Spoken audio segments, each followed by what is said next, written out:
संपत्ति बंटवारे पर देश में छिड़ी बहस के बीच इंडिया ओवरसीज कांग्रेस के अध्यक्ष सैम पित्रोदा ने एक बयान देकर कांग्रेस को लोकसभा चुनाव में बैकफुट पर धकेल दिया है। हालांकि कांग्रेस ने सैम पित्रोदा की स्टेटमेंट से किनारा जरूर कर लिया है, लेकिन इसे लेकर बीजेपी और पीएम मोदी कांग्रेस को बख्शने के मूड में नहीं दिख रहे हैं।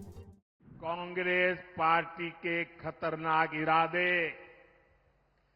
एक के बाद एक खुलकर सामने आ रहे हैं। शाही परिवार के शाहजादे के सलाहकार, इस शाही परिवार के शाहजादे के पिताजी के भी सलाहकार, कांग्रेस का कहना है कि वो इनहेरिटेंस टैक्स लगाएगी। माता पिता से मिलने वाली विरासत पर भी टैक्स लगाएगी। कांग्रेस सरकार का पंजा उसे भी आपसे छीन लेगा। कांग्रेस का मंत्र है, कांग्रेस की लूट जिंदगी के साथ भी और जिंदगी के बाद भी आपके संतानों का हक आज ही लूट लेना चाहते हैं। लोकसभा चुनाव अपने चरम पर है, लेकिन कांग्रेस के लिए ये चूक बहुत महंगी साबित हो सकती है।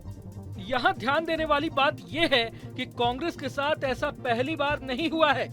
गौर किया जाए तो हर चुनाव में सैम पित्रोदा कोई ना कोई ऐसा बयान दे जाते हैं जिसके चलते चुनाव में कांग्रेस की किरकिरी हो जाती है।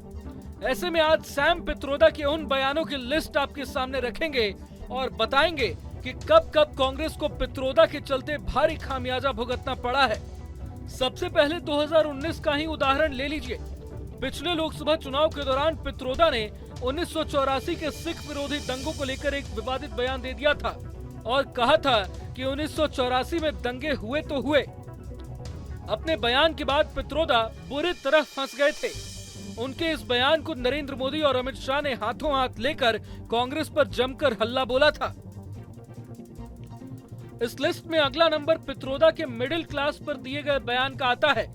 2019 के लोकसभा चुनाव से पहले सैम पित्रोदा ने एक टीवी इंटरव्यू के दौरान कहा था कि देश के मिडिल क्लास को स्वार्थी नहीं बनना चाहिए और उन्हें पार्टी की प्रस्तावित न्याय योजना को फंड करने के लिए अधिक से अधिक टैक्स देने के लिए तैयार रहना चाहिए।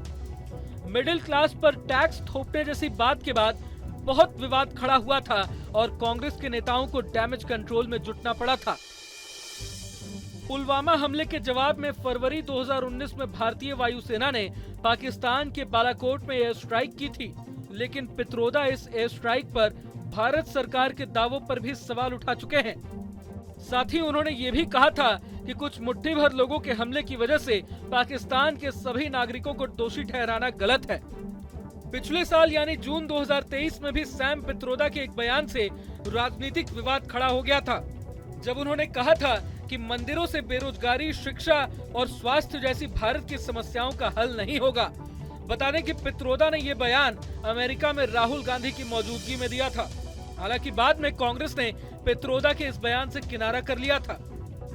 अगर आपको ये वीडियो पसंद आया तो लाइक करें और चैनल को सब्सक्राइब करें।